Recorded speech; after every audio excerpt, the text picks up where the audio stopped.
తెలుగు చలనచిత్ర పరిశ్రమ కాదు, భారతీయ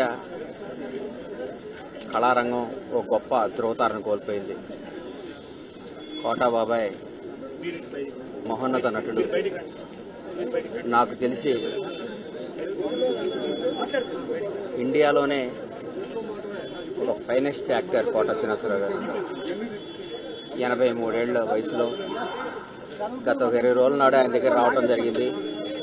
చాలాసేపు కూర్చుంటే ఆయనే కబురు చేసి పిలిపించారు, ఒకసారి వచ్చిపోరా అని. వస్తే ఆయన విషయాలు చెప్పుకుంటూ వాళ్ళ మనవళ్ళ నంబర్ నాకు ఇచ్చి, నా నంబర్ వాళ్ళ మనవడికి ఇప్పించి, అరే ఎప్పుడు ఏ అవసరం ఉన్నా ఈ పిల్లలకు కొద్దిగా రెస్పాన్స్ ఇస్తుంటారా అన్నాడు. ఏందో నాకు బాధ్యత తప్పు చెప్పాడేమో అనిపించింది. ఆ రోజు ఆయన పరిస్థితి చూసి చాలా దుఃఖపడ్డాను.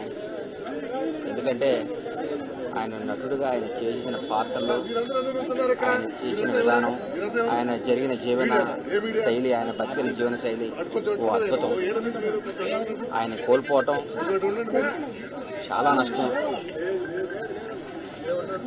చాలా నష్టం జరిగింది కళామ తల్లికి. ఒక గొప్ప నటుని కోల్పోయాం. చరిత్రలో ఒక తెలుగు చలనచిత్ర పరిశ్రమ చరిత్ర రాస్తే కోటాగా ఒక పేజీ ఎప్పుడు ఉంటుంది. ఓ మహానటుని కోల్పోయాం.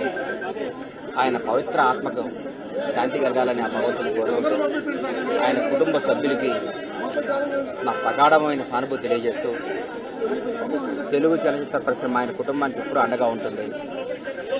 వాళ్ళ కుటుంబానికి మేమందరం ఇప్పుడు ఒక బిడ్డలాగా, ఒక ఆత్మీయులాగా నిలబడతాం. ఎక్కడున్నా ఆయన ఆశీస్సులు మాకు ఉండాలని, ఆయన ఎక్కడున్నా చల్లగా ఉండాలని భగవంతుగా కోరుకుంటాం. సెలవు తీసుకుంటాం. Thank you.